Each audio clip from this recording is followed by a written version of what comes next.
Bonjour les partageurs, j'espère que vous allez bien. Si vous êtes un abonné de cette chaîne, vous savez sûrement que dans cette chaîne, on traite tout ce qui concerne les smartphones, les applications et la high-tech en général. Si vous n'êtes pas encore abonné, n'oubliez pas de le faire, c'est très important. Et l'une des applications qu'on utilise sur le smartphone, on l'utilise assez souvent pour pouvoir passer un message ou écrire, c'est le clavier. Et si vous êtes un utilisateur d'Android, le clavier que vous utilisez sûrement sera le Gboard, le clavier de Google, qui est assez complet, qui s'améliore au fil des années avec les mises à jour. On retrouve plusieurs fonctionnalités qu'ils ajoutent ils ajoutent des emojis, ils ajoutent d'autres fonctionnalités qui sont assez importantes. Et en même temps, il y a d'autres entreprises et d'autres startups qui essayent de trouver et d'innover dans ce segment pour pouvoir proposer des applications plus complètes et de proposer certaines fonctionnalités futuristes et innovantes.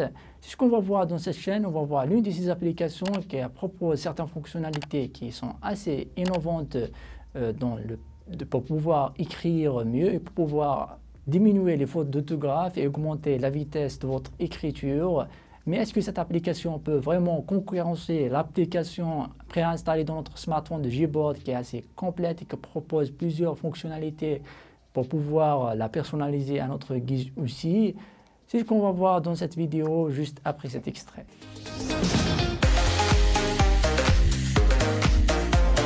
Donc voilà le clavier qu'on aura par défaut, c'est le clavier de Google Gboard qui est assez complet, qui donne des accès bien pensés. Par exemple, si vous voulez utiliser des emojis, vous allez directement écrire par ici et d'autres fonctionnalités, écrire à une main. Donc, ce clavier il est très complet, il s'adapte directement à nos besoins et qu'on peut personnaliser de manière facile et directe. Pas besoin de chercher beaucoup pour trouver la manière dont on pourra le personnaliser. Donc, il est assez facile pour pouvoir s'adapter directement à ce clavier, pour pouvoir écrire à une main, à deux mains. Et dans cette barre, on retrouve plusieurs fonctionnalités et options. Par exemple, dans la presse papier, on retrouve ce qu'on a déjà copié et collé, quelques conseils, ou épingler quelque chose si on veut se souvenir de quelque chose qu'on a déjà écrit, l'épingler pour le retrouver directement dans la presse papier. Aussi, on a la saisie vocale, c'est une option très importante qu'ils ont ajoutée. Il suffit juste de parler et cette application va l'écrire directement dans le smartphone. Donc, c'est une application très complète. Comme on le voit ici, il écrit, il ne fait pas beaucoup de fautes. Donc, c'est une manière très facile. Le clavier Gboard est assez complet. On retrouve toutes les fonctionnalités qu'on aura besoin pour le moment. Et on pourra le personnaliser aussi ici pour pouvoir, par exemple, ajouter un thème. Il propose des thèmes, le clavier de Gboard. Ou, par exemple, changer le clavier AZERTY, changer la langue, écarter.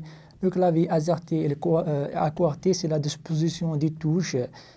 Ces dispositions des touches ont vu le jour dans le XVIIIe siècle pour pouvoir bien disposer l'alphabet ou d'autres divers caractères typographiques directement sur le smartphone.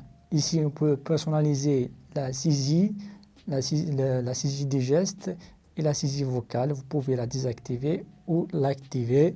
Et ici, dans la sélection avancée, on pourra par exemple partager ou ne pas partager les statistiques dans notre écriture avec Google.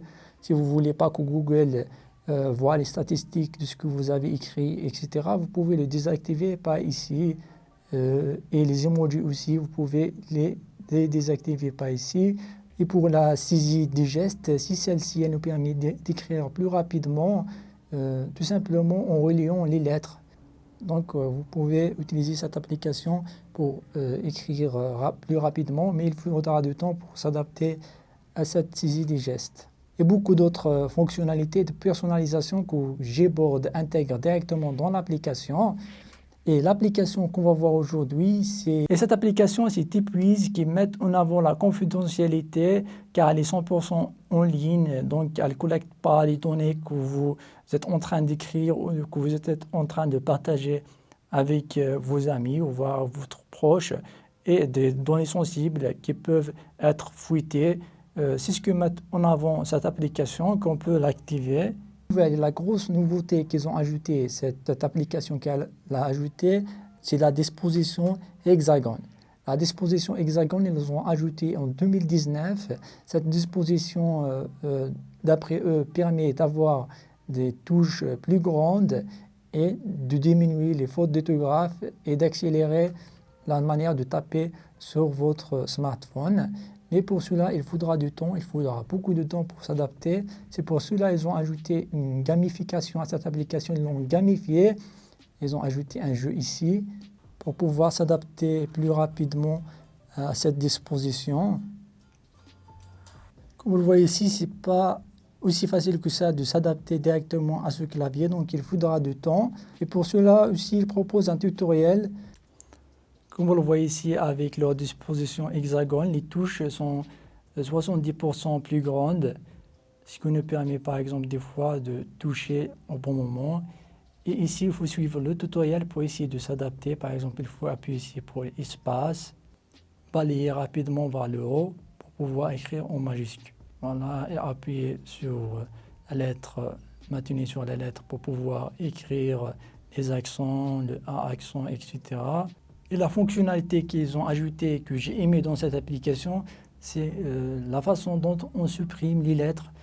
Cette fonctionnalité, j'aimerais vraiment l'avoir dans le clavier initial, par exemple dans le Gboard.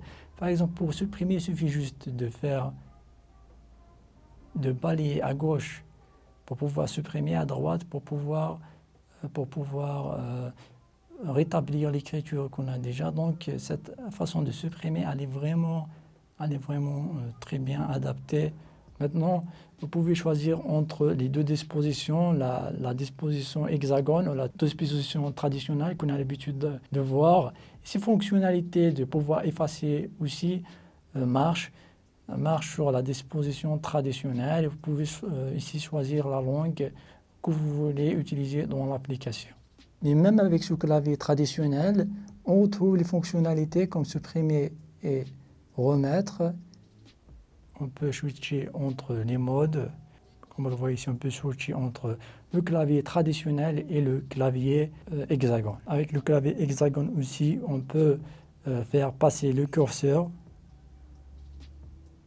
Ici, comme vous le voyez, faire déplacer le curseur directement en utilisant le tactile. Ces fonctionnalités, elles sont très importantes, ce qui ajoute un certain avantage à cette application. Et puis, pour changer le thème, on voit ici, il propose plusieurs d'autres thèmes, la vibration des touches, la densité et beaucoup d'autres choses qu'on peut personnaliser dans cette application.